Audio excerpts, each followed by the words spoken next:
Welcome again दोस्तों। राजेंद्र अपने बंदर के साथ नाव में यात्रा कर रहा था। जैसे ही बंदर नाव में चढ़ा उछल कूद करने लग गया, क्योंकि बंदर पहली बार नाव में चढ़ा था। उस उछल कूद से पूरे के पूरे नाव में बैठे हुए यात्री परेशान होने लगे, और जब यात्री परेशान होने लगे तो सबको ये लगने लगा कि कहीं इसकी उछल कूद से ये नाव डूब ही न जाए। जो नाविक था उसे भी अब इस बात का डर सताने लग गया। नाव में चश्मा पहने, कुर्ता पजामा पहने एक फिलोसफर बैठे थे।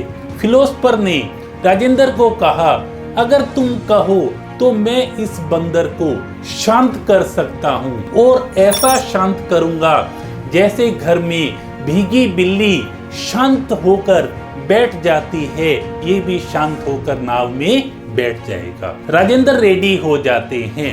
अब फिलोसफर दो जनों की सहायता से उस बंदर को उठाते हैं और पानी में फेंक देते हैं। जैसे ही बंदर को पानी में फेंका जाता है, बंदर अपनी जान बचाने के लिए संघर्ष करता है, डूबने लगता है, और जब बिल्कुल डूबने ही वाला होता है तो वो फिलोसफर उन दो व्यक्तियों की सहायता से बंदर को वापस नाव में बिठा देते हैं, और अब बंदर भीगी बिल्ली की तरह शांत होकर बैठ जाता है।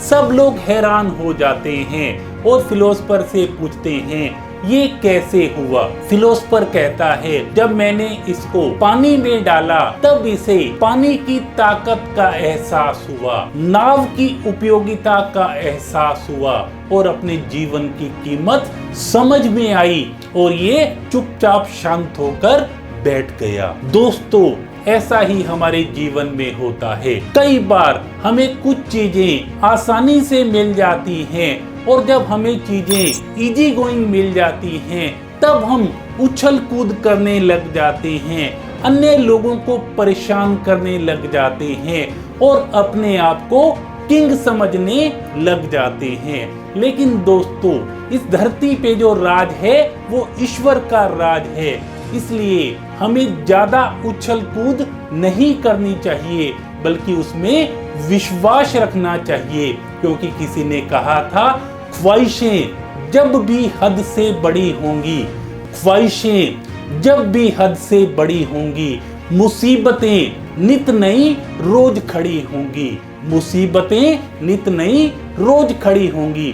तो दोस्तों, हमें जिंदगी में संतुलित होकर, बैलेंस बनाकर, सभी का ध्यान रखते हुए आगे बढ़ते रहना चाहिए। Thank you so much.